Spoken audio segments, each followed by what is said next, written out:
Alors Anissa Mbida est plus terre à terre. Ce matin, on reste sur notre planète, mais quand même pour nous parler d'une petite révolution dans la lutte contre le réchauffement climatique, Anissa, puisque des scientifiques ont réussi à transformer du CO2 en carburant. Oui, et c'est un véritable tour de force parce qu'en principe, le carburant, on le brûle et ça produit du CO2, un déchet.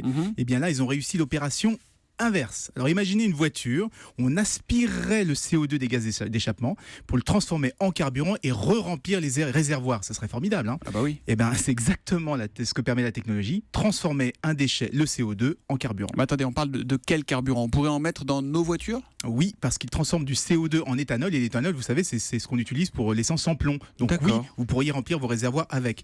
Mais au lieu d'aspirer les gaz d'échappement, on pense plutôt récupérer le CO2 qui est déjà dans l'atmosphère, le principal gaz à effet de serre quand même, et lui le transformer en énergie. On aurait par exemple des énormes éoliennes d'un nouveau genre qui d'un côté généraient de l'électricité et de l'autre absorberaient le CO2 de l'air pour en faire du carburant. Comme ça, même quand il y aurait toujours de l'énergie, même quand il n'y a pas de vent, et surtout on limiterait le réchauffement climatique. Bon, vous allez encore nous dire que tout ça c'est de la recherche fondamentale, qu'on n'est pas prêt d'avoir notre CO2 dans le réservoir, c'est ça ? Eh ben non, c'est ça la bonne nouvelle, parce que la technique est plutôt simple, elle utilise des matériaux de tous les jours, ça veut dire qu'elle n'est pas chère, donc elle pourrait être déployée très rapidement, et surtout on annonce des rendements de 60 à 70%, donc très peu de pertes, donc il y a un potentiel énorme qui pourrait changer la donne dans cette technologie, et c'est pour ça que cette découverte des scientifiques du laboratoire américain ORNL intéresse aujourd'hui beaucoup de monde. Fascinant, et peut-être un début de solution avec ce CO2 qui nous empoisonne la vie et qui provoque largement le réchauffement climatique. Merci beaucoup Anissa.